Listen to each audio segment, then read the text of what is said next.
Hello, everybody, and welcome into the Two for Talking podcast. We are live again across Twitter /X, whatever you call it, and YouTube. And we got Josh Yohe here with The Athletic and comedian Joe Bartnick. Guys, we had a bunch of trade deadline talk last week, but after we got off, the Penguins actually want to throw this out there before we really get into the games. The Penguins had an extra little trade up their sleeve with we didn't get to talk about Connor Timmins and Connor Dewar. So other than having enough Connors and also, confusing you because they both are spelled differently. What do we know about them and what did you guys think? I hate it when they spell the first names differently. And my youngest child's name is Connor also. So I will not be spelling Connor Timmins with one N very often, probably. I will try to get that right, but that's going to be tough. I've always liked Timmins. I think he's a pretty solid player. And it sounds like more than anything, the Leafs had salary cap issues and they couldn't really hold on to all of these guys. Timmins, I think, can be a reasonably good third pairing defenseman. He's a pretty big right-handed guy. I thought he was perfectly solid at his debut with the Penguins in Minnesota.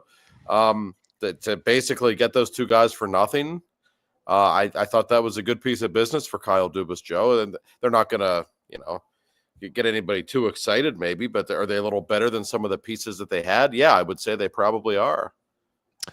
I agree with you 1,000%. And it was a blindsiding last minute trade because after we went off the air, I ran over and did Mark Madden with Tim Benz. And he goes, "What do you think of who we got from Toronto?" Was the first question. And I go, "What?"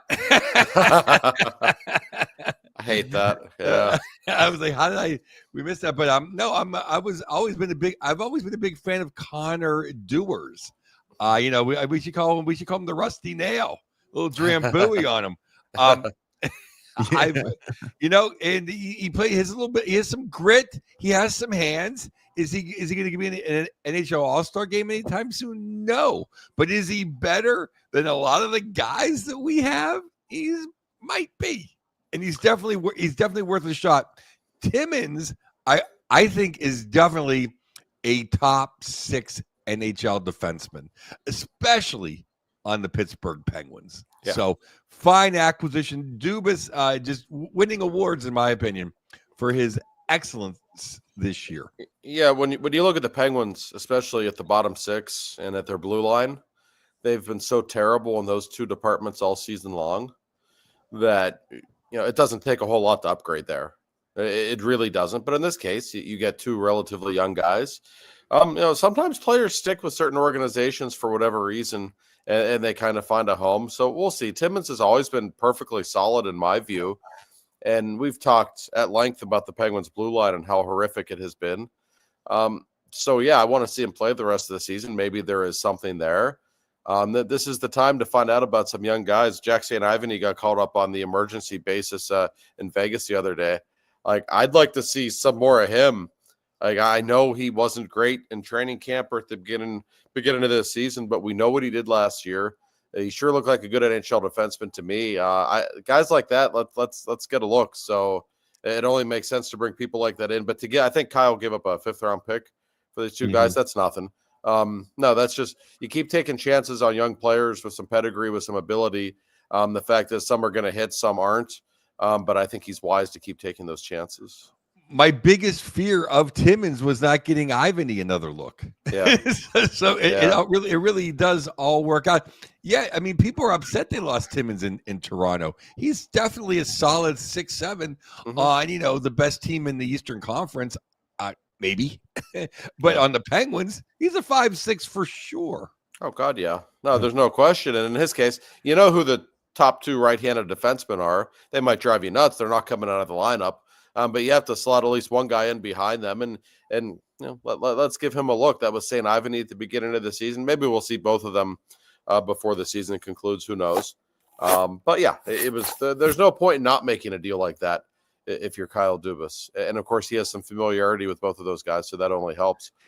Just for Dewars for a 5th, And I thought he looked pretty good the other day. I actually liked his game.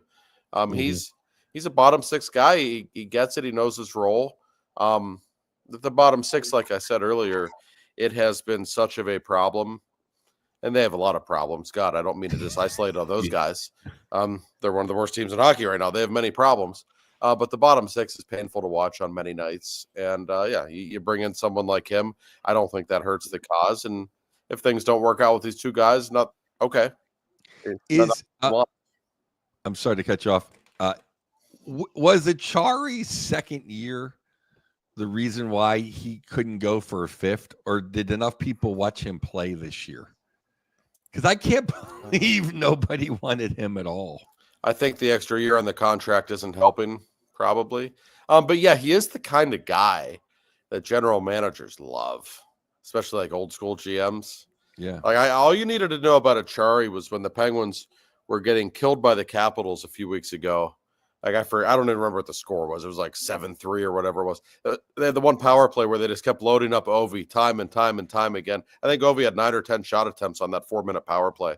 And Achari, they're getting killed. He just keeps throwing himself at the puck, just like blocking one shot after another. Like it's like, you know what, you're down by 4 goals or whatever, and you're throwing yourself at the puck like that. That tells you something about the guy's character.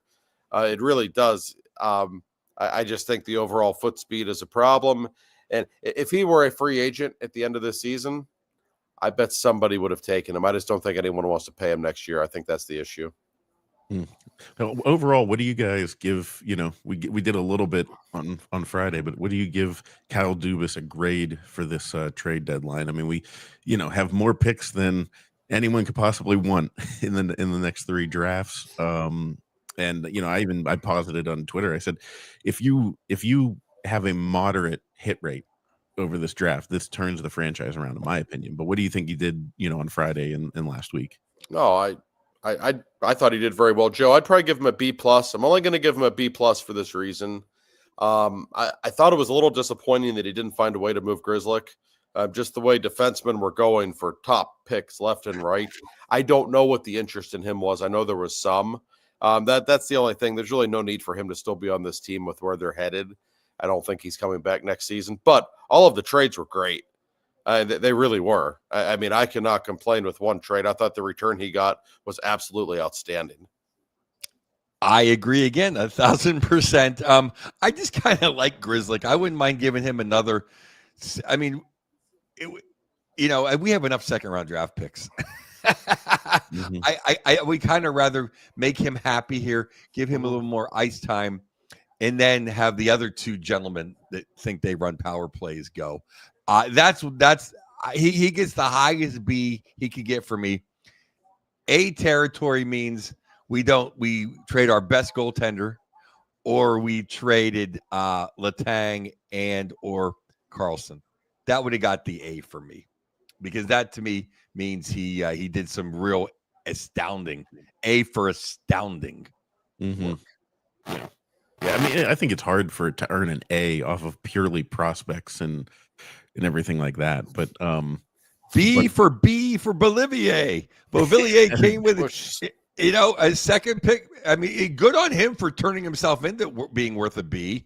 Yes. I mean, being worth a second round, but also he got a second round from him, and that's fantastic. Yeah. And just I really like Novak. I think that's a great pickup, and I like Dewars, and Novak played great with Gino. Is he okay, Josh?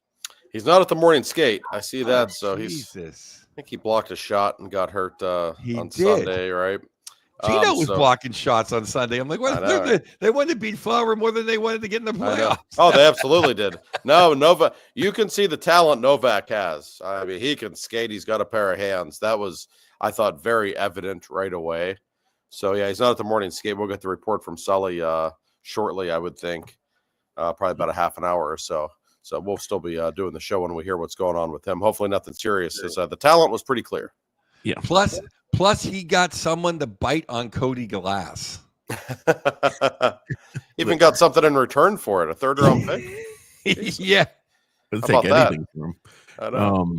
What did you guys? I wanted to talk a little bit about. I mean, I'm sure we can get more into trades, but the Flower and the Flower game yesterday, the last game against Flower and the Penguins, and seeing the social media hits of Sid and Gino with Marc-Andre in the locker room, it hits you in all the feels.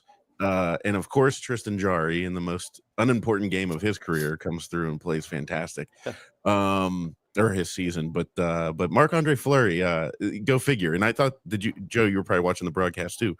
It was really fitting if you're a numbers guy. Gino and Sid score 71 and 87. It was the Penguins' 68th game or 66th game of the season or whatever, and Crosby scored his 68th point against Flower. So, it's just been always about those 5 numbers, and it of course, Sid and Gino score against Marc-Andre. It was a great photo op too. Sid and Gino, they both scored. It was really a fantastic hockey game, even if that BS high sticking call was putting me in danger. I can't believe how good our penalty kill looked. Let's say, Josh made some great points about retiring Flowers' number and all of that. And we can get to that in a second. I thought his article was fantastic as always. But Corey, you made a great observation how Jarry is the best goaltender in the NHL when it doesn't matter. Always when we're losing 4-1 or when the season's over, he's Patrick Waugh. And for his own career and his own sanity, I was really happy for him. He played a great game. He did. He really did. And now we can talk about Josh. I think you're absolutely right that Flowers, it should be after Mount Rushmore. And if that can be a Mike Lang flag, it should be Flower. My favorite Flower though is it kind of gets into the tang, and it's kind of like, well, now there's other guys too, but after the big 4, but Flower absolutely deserves it, and I would take the chance of retiring too many numbers to make sure Flower gets up there. Yeah, I would too. The Penguins are weird about retiring numbers. I know for a fact they have a lot of internal discussions, and there are people in the organization who they always say we don't want to be the Maple Leafs and have like 30 numbers retired, and people haven't heard of half of them. And I understand that. My counter to that always is, in the last 40 years, no franchise has had more star power than the Penguins, and I think that should be celebrated. And in the case of Marc-Andre Fleury, you have the guy who's second all time in goaltender wins, who's the greatest goaltender in your franchise's history, whose name is on the Stanley Cup 3 times.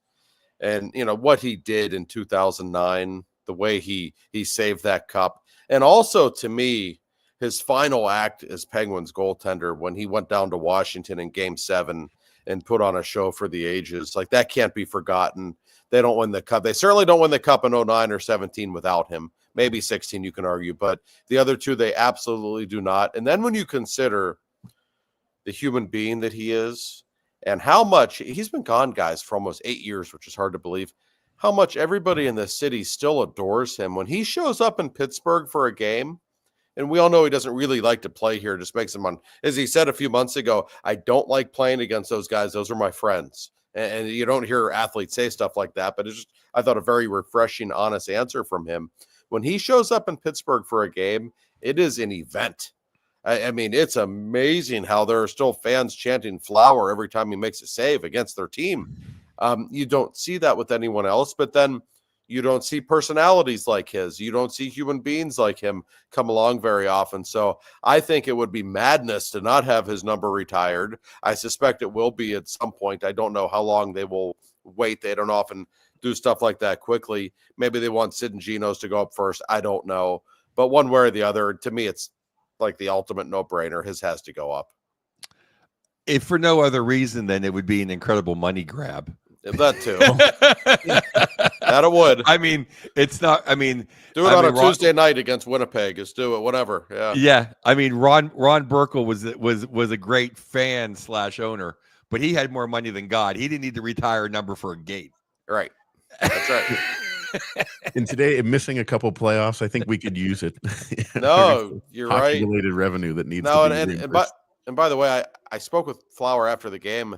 We talked for about 5 minutes, and my favorite, one of my favorite things about him, like we always talk about, the fun personality and the lovable personality, and it's all true. But one thing about Flower, hold on, guys, 1 second. One thing about Flower is just what an unbelievable competitor he is. He sat at his locker for 5 minutes the other day. He was so pissed off. He was just sitting there with his head down, and I was just standing like I was doing the Ange hover. I was hovering over him, and finally he looked up. He goes, "Oh, Josh, oh shit, sorry." I'm like, "It's okay." He says, "I didn't want to lose this one." It just really bothered him. And by the way, like he's still pretty damn good. I mean, look at his numbers. Watch him play. He could play for a couple of more years if he wanted to. I think at a high level. I think it's time. I think his family probably wants him home all the time now, and he has certainly been away for a long, long time. So I get it, but man, he can still play.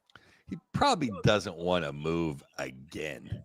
Right. And he's probably not the Billy G's wants him to go, but there's probably different places that would need him better or would require his services more. Yes. And that's fair. There's no doubt about that. I'll get in Gino corner right now. I thought Gino's had some jump. Yeah. Yep. I thought he looked great and I loved how he played with Novak and Tomasino. Like, thank God he got some wingers. Right. You didn't want to see him play with Cody Glass anymore, huh, Joe? But him and Hayes, it was it was like watching the 70s. That's how slow they were. I thought that line was fantastic. I think Novak fits right in with Gino for some reason. The two of them just look like they have some kind of chemistry, and it's like you got to run with that. And it seems like Gino lets Novak play center, which is fantastic. Yeah, which is what he needs. No, I agree. So yeah, no, I think overall, I mean, the game itself too. Just how about that Sid, the Sid goal, like the most Sid goal ever, where he scores tons of pretty goals, but like he scores some of the prettiest ugly goals, like offhand, one timer, rebound. It's just it was good to see. What do you guys think about the game on Friday with I mean, obviously we have to talk about that game. Yeah, obviously it wasn't. I mean, what do you expect after the trade? There was, it was probably a pretty lackluster event, other than the Vegas production. What do you think, Josh? I didn't think the first two periods were terrible. I just thought they were playing a vastly superior team. That's one thing, by the way. That Minnesota team's not very good. I know they're banged up, but I would encourage people to bet against Minnesota in the first round. There's no way they're coming out of the first round in the West from anything I saw on Sunday. But Vegas is a different story. That Vegas team's really good. I feel like they're a little under the radar. Everybody is rightfully talking about Dallas and Colorado and the moves they made. And Winnipeg is really good. Those might be the three best teams in the West. Everyone talks about Edmonton a lot, even though I think they stink right now. But that Vegas team, go through that roster, try to find many weaknesses. You won't. They just play big boy hockey, and they are really good defensively. I asked Gino after the game in Vegas, I said, that team's pretty good, huh? He just looks at me and he says, blue line, because blue line good. And it is. And that's without Theodore even. So Vegas looked like men against boys in the third period of that game, Joe. I mean, they were just taking it to the Penguins.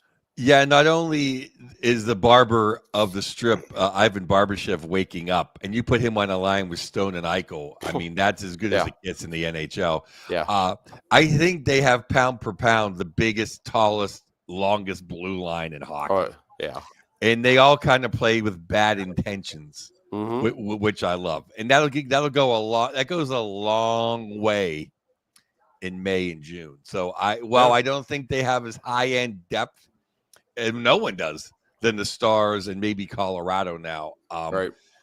No one's not knocking them out in 4 or 5 games. So no, it's going to be a war. And I'm glad my Kingers are playing a little better now. They took a little dip there I was blowing them up like 2 weeks ago, so they have a chance to catch the top, and they didn't.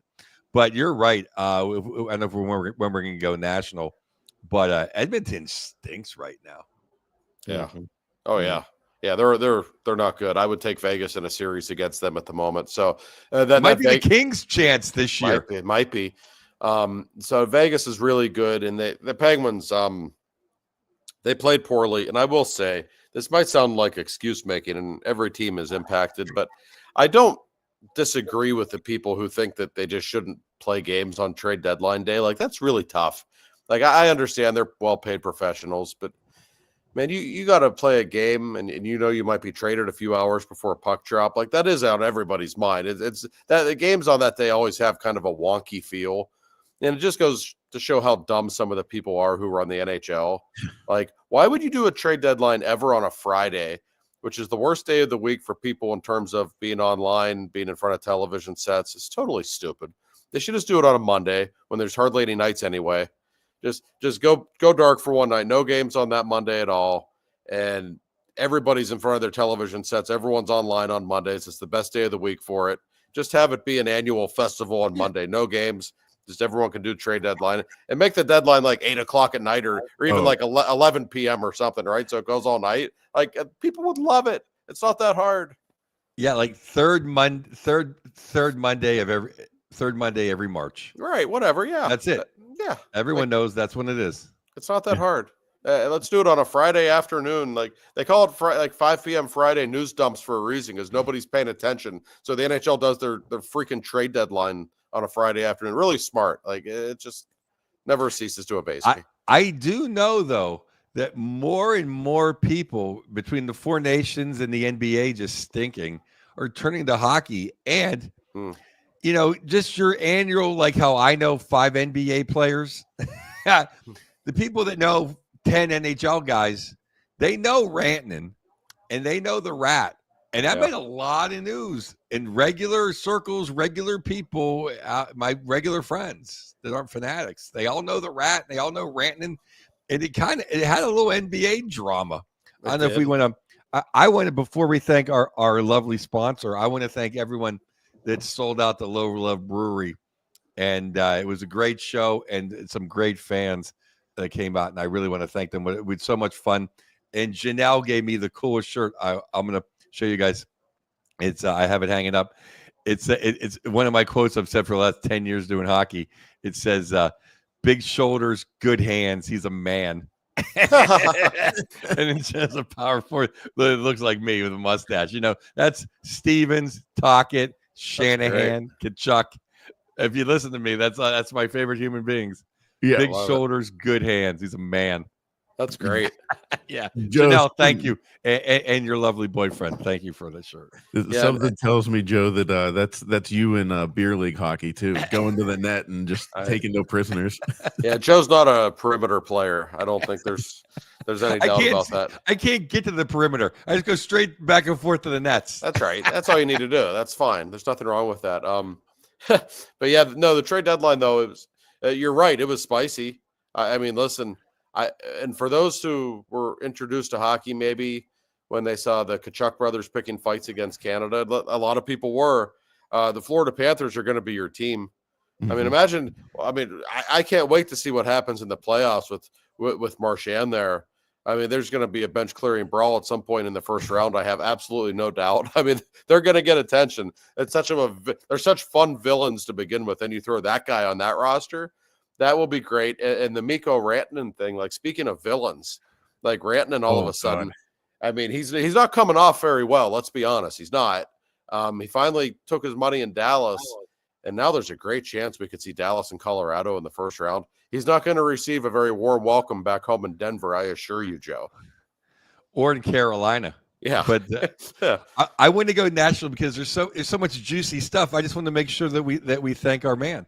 Yeah. No, we'll thank Mr. Bill Neofis Insurance Group, which you went to Carrot Top. He took you, right? Well, Carrot Top showed him some serious respect because Bill went to the meet and greet before the show. So he and Carrot Top are now friends. And Carrot Top in the middle of the show said, I want to thank this guy who's come to so many of my shows over the years. Like, oh, wow, this is unbelievable. I said, Carrot Top showing you some real love. So, yeah, it was a big moment for Bill. He was just glowing for the rest of the night. He texted me yesterday to talk about Carrot Top again and mentioned that it was a real lifetime achievement for him. And yeah, so to be in the audience with Bill when Carrot Top's doing his thing is quite a thrill. And for those who don't know yet, who don't listen every week, it's Neofis Insurance Group. They are the best. They're located in the North Hills of Pittsburgh. Whatever insurance you may need, it doesn't matter. They literally cover it all. And Bill is back home from Vegas. He got home yesterday, so you can call the man himself. You can call one of his many employees at the Neofus Insurance Group. They are the kings of Pittsburgh insurance, as we like to say. Renters insurance, car insurance. Go down the list. Whatever you need, give them a call. It's 412-364-3388. They will not disappoint, and they love Penguins hockey, so you can talk Penguins hockey with them while you call. So it's really quite perfect. Thank you, Bill. And while we're on the subject of promotion, maybe subscribe to that YouTube channel if you're on there. Hit the subscribe button. Oh yeah, we like that. And then I did see a YouTube comment come up that said from JR said, "When is Joe coming to Rochester?" So Joe, send that to your agent. Well, is that Rochester? Is that New York or Minnesota? There's more than one Rochester. That's true. That's a good point. That's a good I point. assume New York, I guess, but yeah, I would guess New York. But so getting on the national side of the trades, the trade deadline, what a quote from Rod Brendamore, regular season Rod. So for those of you that didn't see it, Mikko Rantanen apparently showed up in Carolina and said, "There are 4 teams that I will go to, and you are not one of them." Imagine hearing that after acquiring the guy and giving up, a pretty good player in return. Apparently nobody wants to play for regular season Rod. I get it. Like, I wouldn't want to play there if I was a highly talented player. What was your guys' takeaway from that? My takeaway was, and now I know I'm a Mikko guy, especially against my other co-partner, my other co-host, Andy, but then he kind of backed down when I said Mikko's a top 10 guy for sure and a Hall of Famer. I give him credit. Why do this dance? Let them know I'm not signing here. You want to flip me over? Go ahead. Why do the John Tavares? I'm going to pretend I want to be here, or this thing I'm going to get into. They asked Mitch Marner, would you waive your no trade clause, because they were going to send him to Carolina for imagine Rantanen and Austin Matthews, and he said no, I won't. And now he basically if he wants to not be tarred and feathered in his hometown, Marner, he has to sign. Or they can sign him for less money now. In a way, I'm not trying to change subjects, but it's like, I mean, he said, "I'm not staying here." I think it was not a classy move, but I think it was the truth hurts sometimes. Oh, I mean, listen, did Mikko handle everything perfectly? Not necessarily. Is he a portrayal of the modern day athlete who's going to put self before team, perhaps, but that's also his right. And I look at Carolina in this, like, especially after what happened with Gensel last season. How do you make this trade without having pretty good knowledge that he will sign? Like, I just don't understand the thinking behind it. I don't know if they just didn't do their homework. If Mikko double crossed them, I don't get that sense really. Ultimately, Rantanen still probably just should have stayed in Colorado and then signed elsewhere this summer. That might have been a lot easier for everyone. So I don't understand what Eric Tolsky and Carolina, what they're thinking. Well, you're just going to assume you can sign a guy like how do you not have that conversation with his representation beforehand? And why do you make the trade anyway? So I think Carolina comes out of this looking really bad. And through all of this, I think they could have been a Stanley Cup contender in a year when the East isn't very good. But now I don't really view Carolina as that way. And I will say this, Brendamore's a pretty well-liked guy around the league. And it was pretty shocking that he came out and said that. But I promise you, there's some players who are going to see that, and they're going to say, I don't want to play for that guy. Like, I don't want to play for a guy who's going to run his mouth about me right after I leave like that. You got to be careful when you say stuff like that about players, because I promise you, they all notice. Oh, he Ron cooked them for sure. I'll use that verb. And they got Stankhoven, who I like, who scored, and recently, and they got 2 first-round draft picks. Yeah, I think Carolina came out okay. If I like Natius, the other guy, whatever. It's basically for Natius, they got Stankhoven in 2 first-round draft picks. I think they long term, sure, yeah. I think they came out okay. I don't know. I think the villain in all this is Mikko Ren's agent. He tried to play hardball with Joe Sakic. These guys like Sakic and Yzerman with multiple Stanley Cups. Yeah. You can't play hard. He was like, you know what? I don't need this headache. No, it's true. And I'm sending your ass to Carolina. It was no one was more shocked than Rantanen that he got trained, you know. But how does Carolina not have ink on the 8-year extension that he signed in Colorado before that trade? That's what I don't. I mean, like Dallas basically did.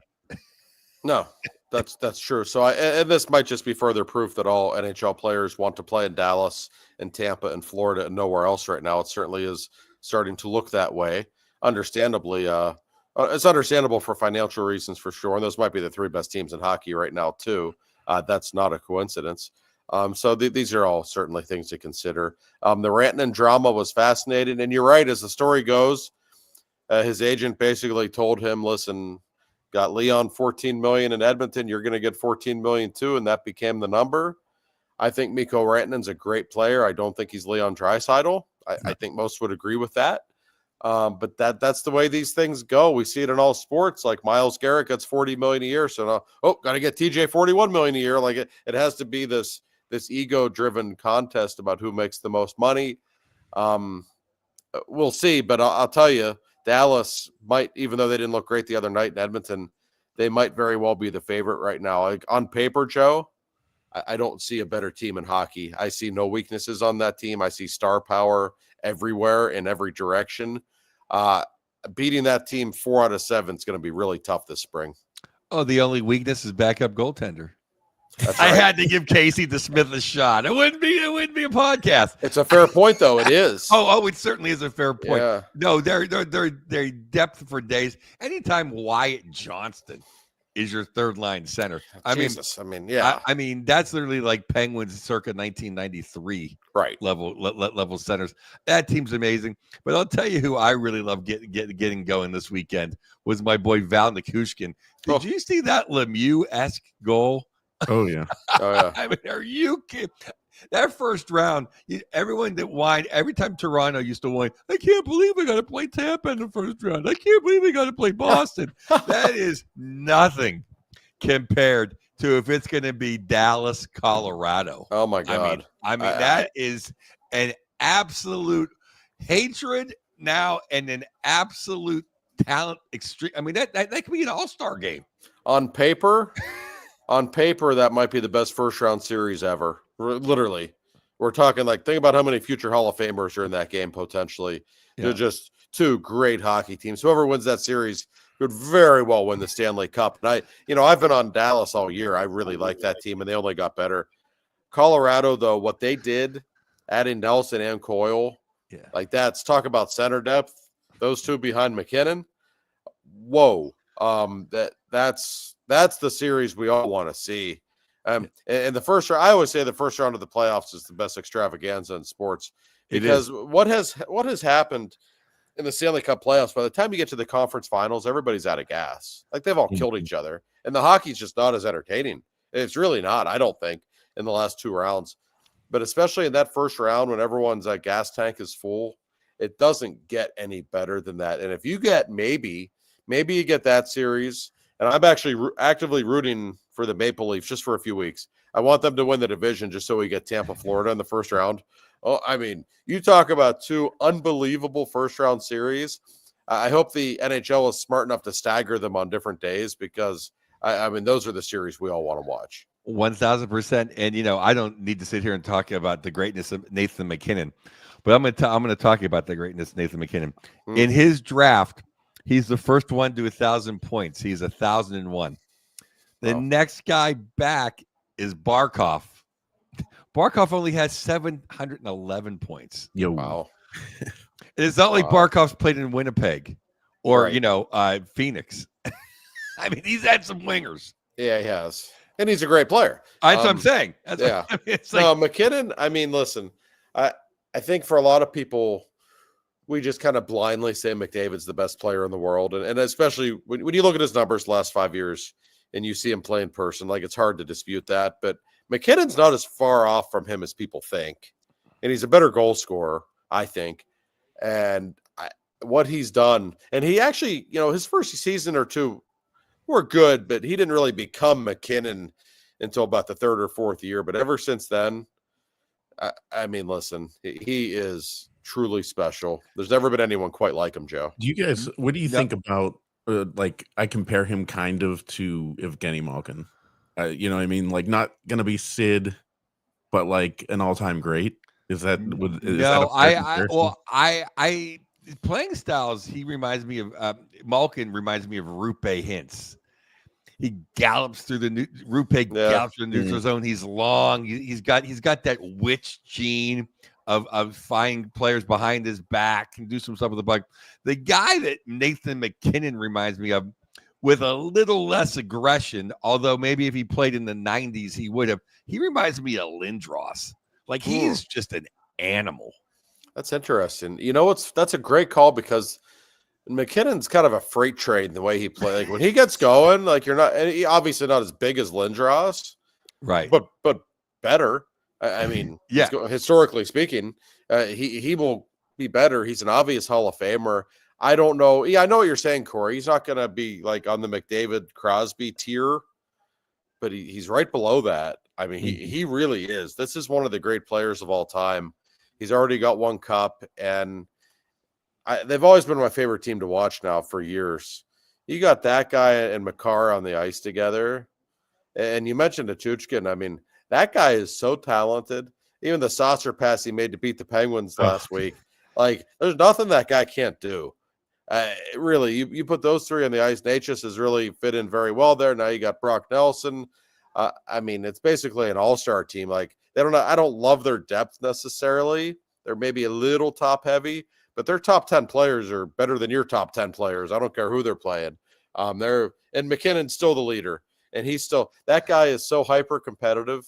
Like, I love to, like, after games when you talk to him, he's still like breathing real heavy. He's still so worked up. Like, you can tell, like, it just means everything to him. I love watching him play, and it truly baffles me. I've had the pleasure of visiting Cole Harbour, Nova Scotia. Cole Harbour, like, it's a little tiny suburb. Like, it's like Bethel Park. Like, it's just a small little town, and two of the great players of all time have come from there. It's incredible to me. I have 2 points on McKinnon. Just, when they show people carrying their Starbucks in before the game in their suit. Yeah, he looks like a stone cold mafia killer with 30 bags under his name. I mean, literally, like, he's gonna kill somebody. Like, what an animal. And then the only thing Nikushin can't do is pass a drug test. He can do everything else. He can pass the puck. Yeah. I mean, I love him. You've heard me rant. It's a crime they test him in the playoffs. The game is better when he's playing. But he's Roy Hobbs. When he was a rookie, I loved him in Dallas. And then, like, the next year, he had like one assist in like 82 games. And like, what? And he disappeared. He's like Roy Hobbs. And he resurfaces in Colorado. He's an incredible hockey player. Well, he needs to find Glenn Close and just settle down and stay on a good path for a few years, because, I mean, no, he's freakishly talented. He might be the X factor in all of the playoffs, literally. Because as great as Dallas is, like, if McKinnon and Makar and that guy get going, that they could win that series. I mean, they're capable. That's how talented they are. He was literally in the top 5 for Conn Smythe going into the conference finals. Like, he was leading the right playoffs in goals. Yeah, I mean, yeah. I have a couple more things I want to get to. Just the drama of it all, of the deadline is coming out later.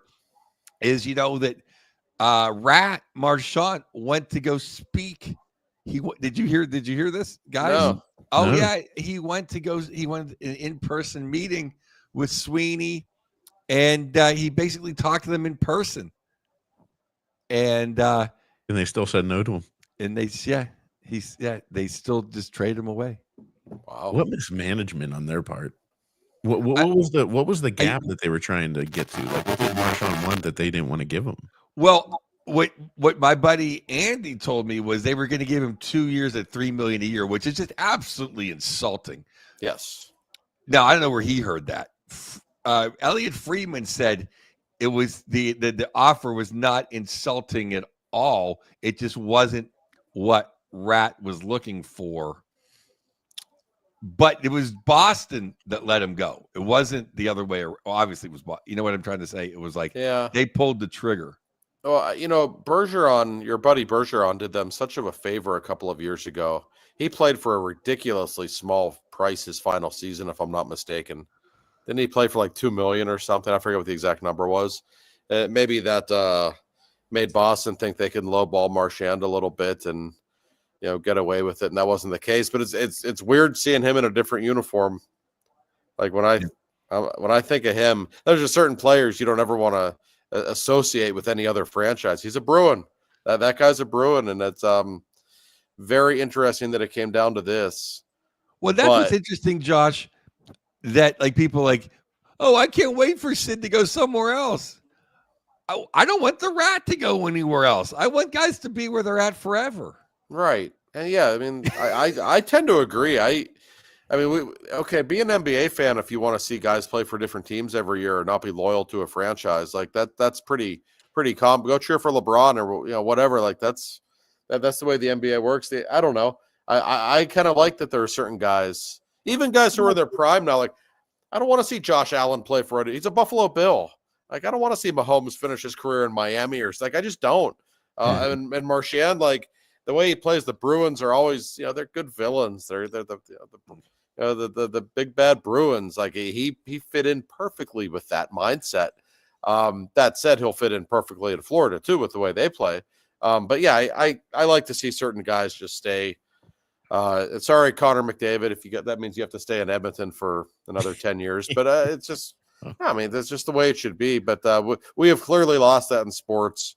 But Sid gets it, and Sid doesn't ever want to play. And Sid's just so baffled that other people talk about him playing elsewhere. I don't even think he comprehends why it's a big story. Colorado really embarrassed themselves as a state. I'm going to disagree with you though, Josh.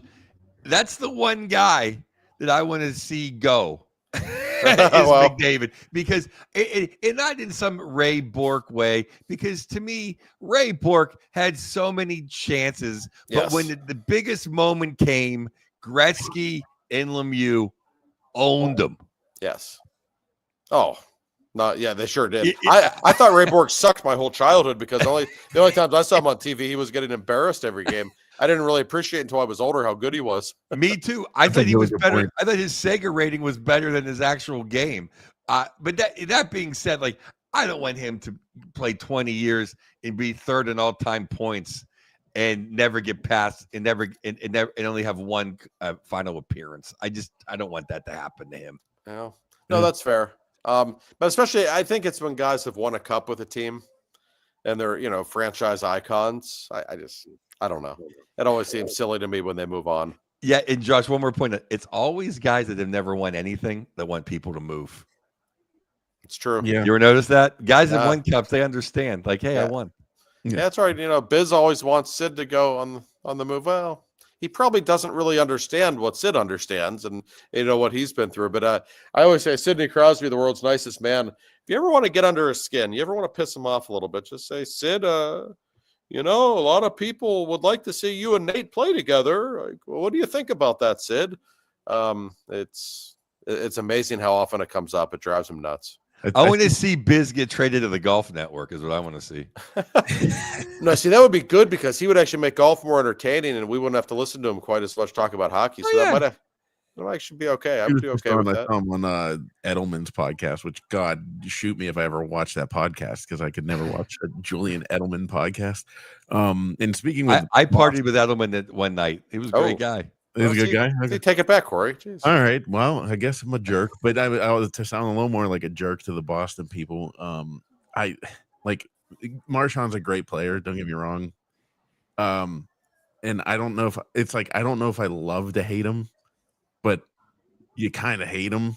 And like the whole Boston, like I know you've gone on about Patrice Bergeron, but like the getting outside of the Boston sphere, they think that the Bruins have been the best organization in like the last 20 years. Like they were like, this is the first time since 2005 that Bergeron and Marchand and Char are all not Bruins. And I'm like, really? Like they played that long ago? Like, you know what I mean? Like they weren't relevant to me till, I don't know, 2009-ish, 10 maybe, like, oh, okay, they're starting to make a run here.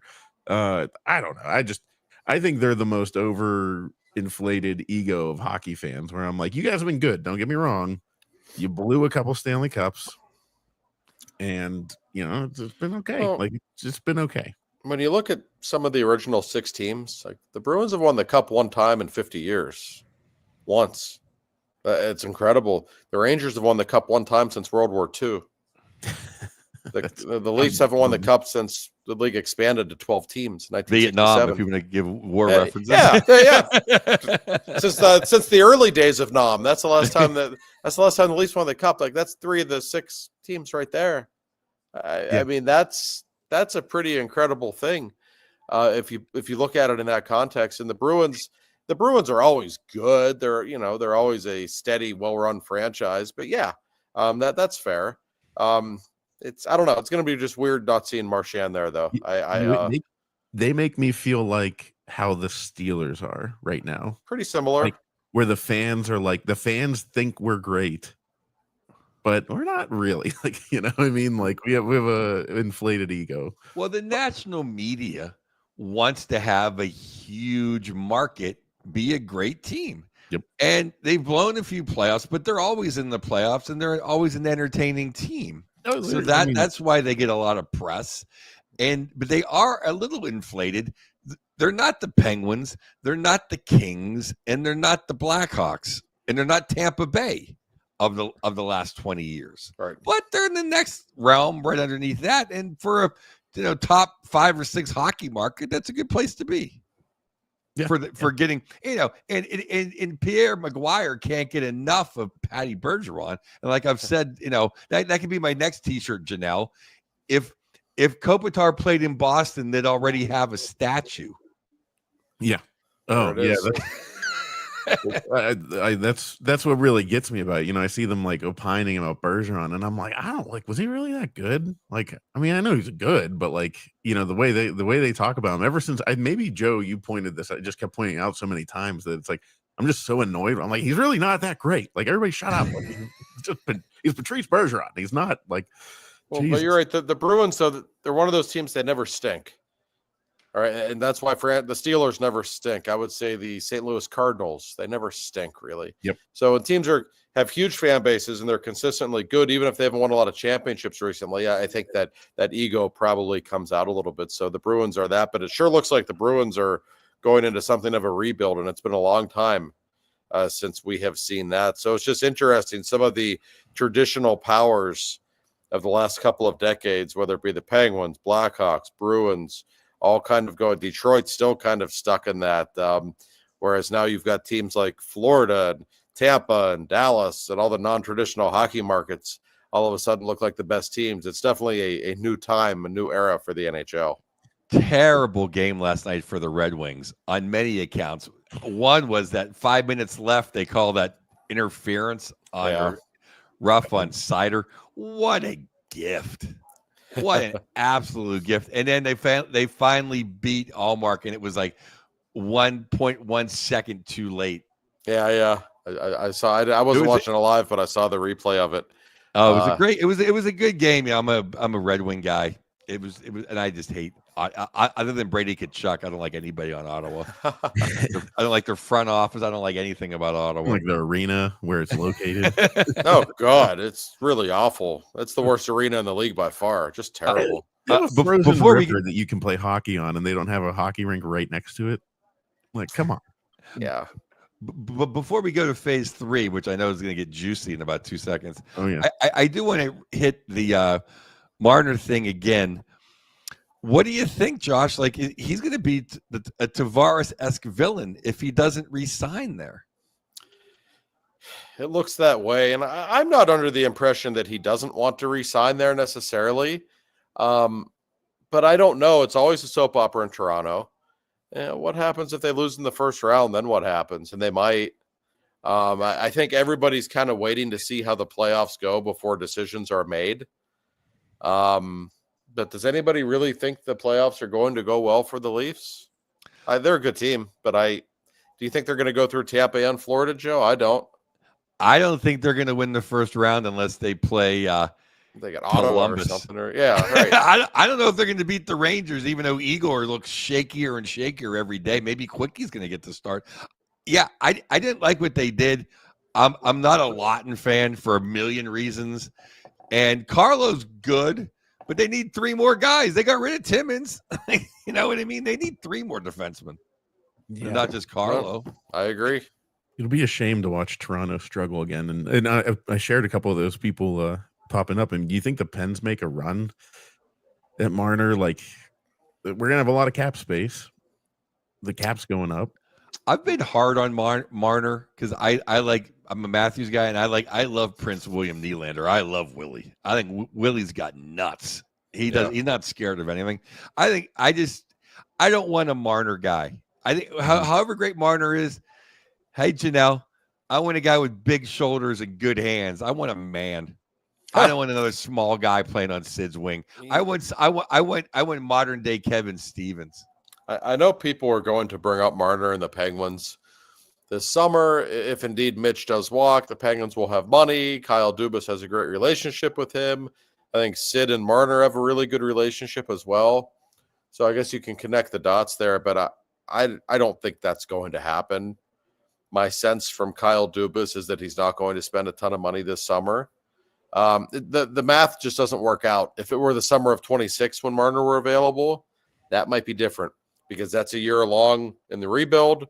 I think when the summer of 26 comes, that's when the Penguins are going to start getting very aggressive for players and really trying to get good again quickly.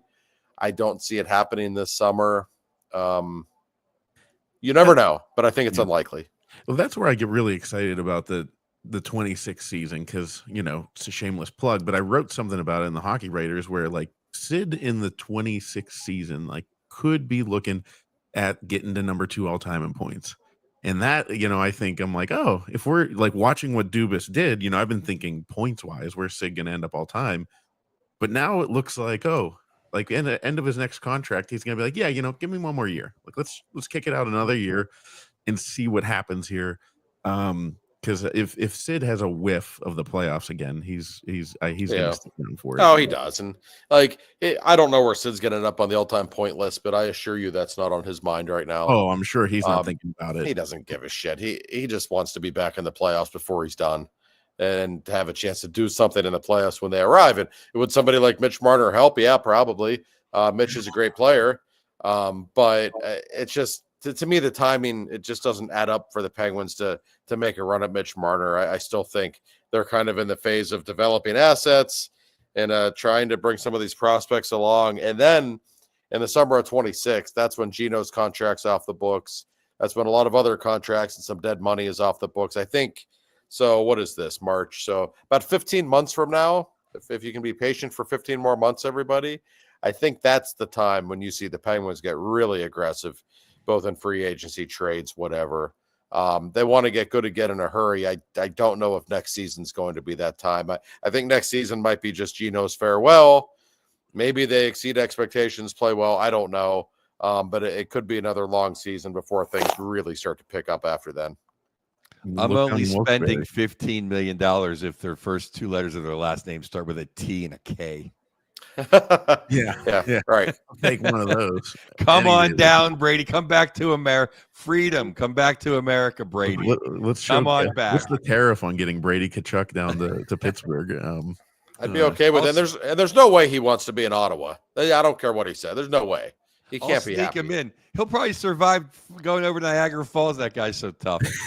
You can just put him in a wooden barrel, throw him over the falls. I suspect he would.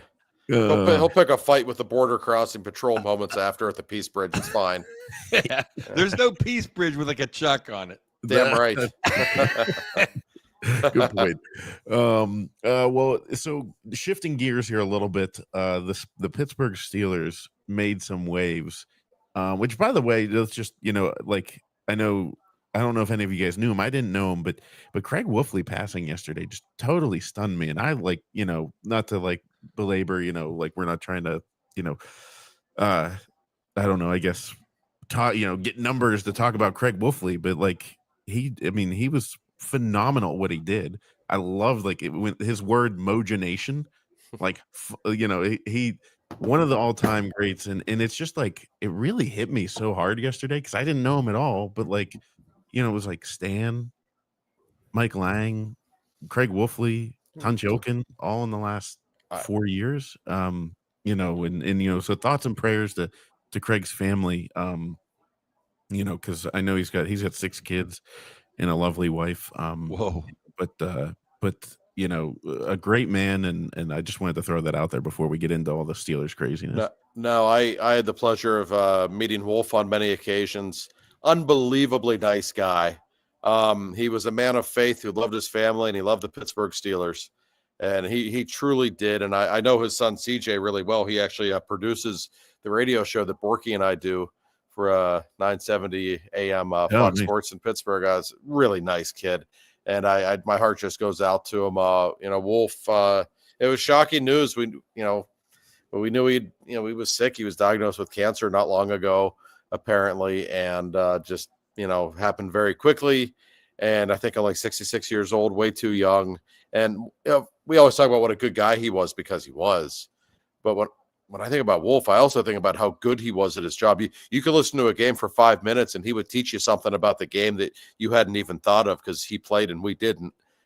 He was really good at the job, and his enthusiasm for the Steelers was like second to none. That man truly bled black and gold. We're really going to miss him.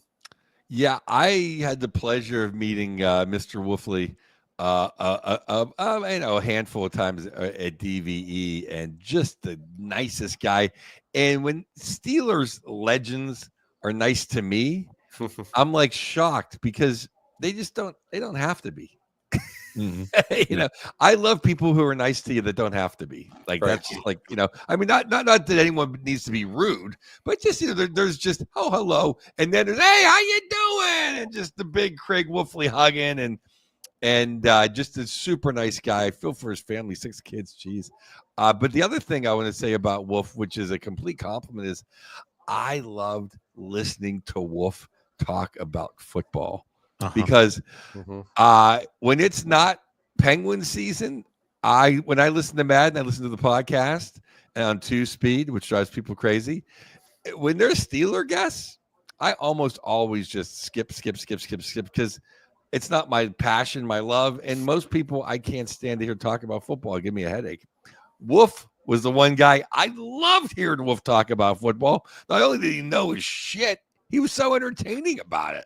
He was just great at his job, and just not right after, but Tunch, and it's just what a loss, for everybody, especially his family, obviously, but just the Steelers, it's just a loss. No, it's huge. I did Twitter or X or whatever we call it was down half of yesterday, so I had a flight home from Minnesota yesterday, and Twitter was down, and I got a text from Mark Cabali, the Wolf had passed, and I didn't even know because I hadn't seen all the tweets about it. Like, I was just devastated because he's truly a good human being. He and Tunch Ilkin were inseparable, best friends, the 2 nicest people you'd ever want to meet. And I have memories of those two. Last time I was at Latrobe a few years ago. I was up there in a work capacity, writing an article about the Steelers. And when I was leaving that night, it was after practice, and I saw Tunch and Wolf both having a stogie, just sitting by the field at sunset telling football stories. And I could have stayed there all night listening. Like, it was just unbelievable just being around those two. Yeah. So rest in peace, Craig, and thank you for everything you did for the Steelers. We appreciate it. And speaking of Steelers, Aaron Rodgers, we'll get to that in a second, but DK Metcalf, holy crap. That's why I want to say the biggest Steelers news is obviously losing a legend. But the second biggest Steelers news is, holy crap, DK Metcalf is unreal. And he's been in the league so long, I almost assumed he was like 31 and we were getting him at the tail end of his career. He's 27 years old. He's on Dale Lawley and Matt Williamson's podcast, they said they saw him standing next to Tony Gonzalez. He's bigger than Tony Gonzalez. He's a wide receiver. Nice. And he runs down fumbles. Something Deontay Johnson never did. So what did you guys think of DK Metcalf coming in? Yeah, I like it. I mean, listen, he's a really, really good player. Everybody knows this. It was an un-Steelers-like move to make. to give up a second-round pick for him. But he's a stud. He's the kind of guy Pittsburgh's going to love because he's physically imposing. He plays hard. What's not to like about him? The only thing I will say about DK Metcalf, if you're going to have DK and if you're going to have George Pickens, you better have somebody who can throw them the football. And I hope the Steelers know what they're doing right now, because if you bring in someone like that and you have to come back with like Russell Wilson again next year or someone even worse at quarterback, what sense does that make? So I'm very curious to see how things work out. And real quick, guys, I know we're talking football, but since we're going live right now too, quick injury updates just came over from the Penguins. Tommy Novak's day-to-day with a lower body injury. So thank God. Not playing the night not series. Ryan Shea is week to week with an upper body injury.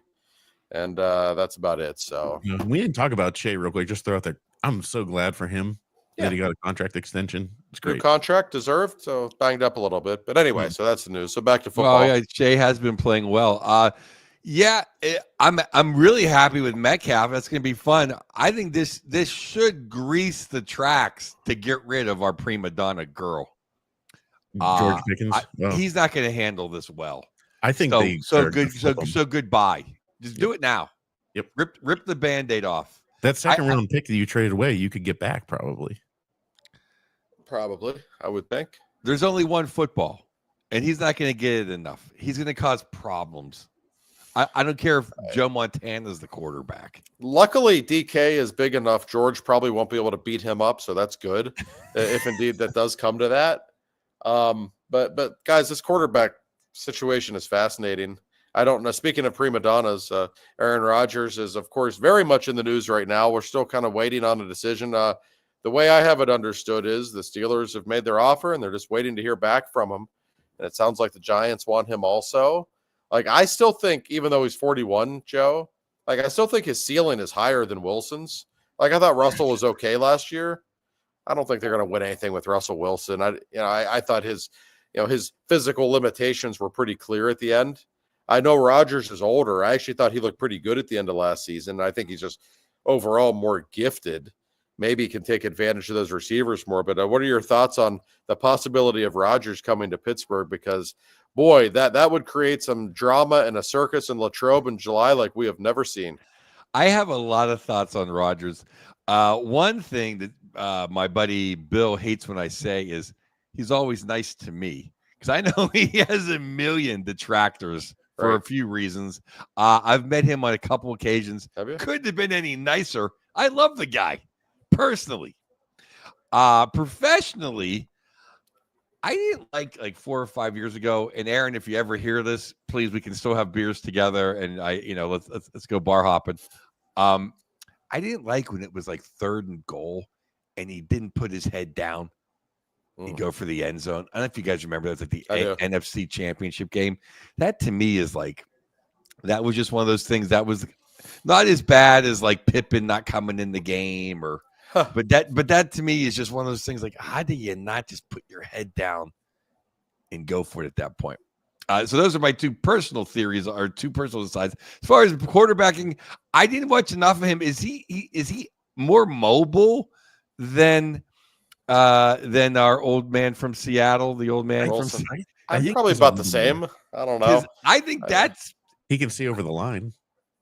Oh, well, okay. Well, I guess that's just as good as being able to run away from. I mean, that's true. That to me was the big. I mean, our line's still going to stink unless Tunch and Wolf come back as angels. No, I mean, that was, to me, is their biggest. I think the biggest problem. I mean, if Russell Wilson had protection, I think he was a pretty good quarterback. I thought he was fine. I didn't think he was great, but he's obviously certainly better than Fields. I see some Steelers fans are upset that Fields walked. Like, why would you give that guy $20 million a year like the Jets did? That's insane. He's just not that. I'm sorry. He's just not that good. Well, my sister, who bleeds black and gold more than Kabali, she's very upset, and my nieces and nephews that Fields left. I thought he was fine. He was fine, but I wasn't that impressed. Rodgers. Here's the thing about Rodgers. The Jets were dysfunctional last year, and I'm sure he played a role. I mean, listen, he's a pain in the ass in his own way. But if you look, he was coming back from the Achilles tear at 40 years old. And if you look from the bye week on, the last 7 or 8 games of the season, he was really good. Like I think his last 10 games, he had 18 touchdowns and 4 interceptions. Like he looked like he could still play to me. And to put him on a team with Metcalf, and if you do keep Pickens, that could go many different directions. There's some volatile personalities there, but I'd be watching. I know that much. I think maybe the greatest point would be now they say he shows up somewhere and puts in his offense. Well, then we can finally have someone put in a good offense. We've looked at 2 shit offenses. And I want him to play coordinator. Maybe we won't throw that screen pass on 2nd and 9. Yeah, Arthur Smith might not like it, but Rodgers is going to do whatever the hell he wants, and maybe that's what they need. Listen. The Steelers' offense with Ben in the last few years was always at its best when he was just calling the 2-minute offense and doing things himself. We all know this. I just for the sake of drama, if nothing less, I want to see it happen. And honestly, if it's a mess, if the Steelers go 5-12, it's a disaster. Good. Next year's the great quarterback class. The draft's in Pittsburgh next year. They can make their big splash, have their next guy then. But I still think his ceiling might be higher than Russell's. He was like 7th in touchdowns and yards or something like that. Like he's top 10 in every statistical category, even though they stunk last year. And we know he and Tomlin have kind of a bromance. We know they like each other, and we know for all of Tomlin's flaws, like he's pretty good at juggling, unique personalities. He's got some experience with it. So I'd love to see it. The TV networks want it. ESPN's been talking 24 hours straight about Rodgers and the Steelers. Every game would be on prime time or with Nance and Romo at 4:00 if they get Rodgers. We know this already. It will be fun. I will say this. I'm happy for my man Naj. I think he got a kind of a bad deal here with just terrible offensive schemes and no line, because he's going to go play for Jim Harbaugh, who likes to run the ball, and they're going to block for him. So I think Naj is going to be. I'll go see Naj play out in SoFi. It's going to be fun. He'll be good there. But listen, he doesn't get hurt. He runs hard. He plays hard every game. That's a better offensive line there. No, he'll be good in that offense. I thought that was a smart pickup for the Chargers. Yeah, he'll get you about 1,040 yards. But hey, that's okay. Yeah. That's okay. That's not bad. Yeah, that's my wondering though. We need a running back. Jalen Warren is not Naj. He's a very good complimentary back, but you need somebody to go with him.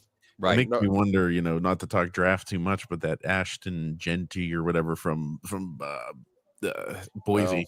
Better trade up if you want to get him. I think that's the only problem. Yeah, I don't know. I mean, it's going to be interesting. I really hope. I saw somebody say this when you mentioned, Joe, bringing in the Aaron Rodgers offense. I was like, okay, maybe this makes sense, because somebody said, boy, I can't wait to see George Pickens and DK Metcalf blocking for Connor Hayward on a, end around or something like that. It was like, yeah, I don't know. I love Connor Hayward and all the special team stuff he does, but we don't need the ball in his hands as much. So we'll see. It'll be interesting. But yeah, if you guys enjoyed this, make sure you follow us all on Twitter/X, and then subscribe to the YouTube channel, because we will continue to do this live. I had some, travel issues, and then I had some sick kids yesterday, so that pushed it back a day. But we'll usually do this on Mondays, usually around 1:00 or so.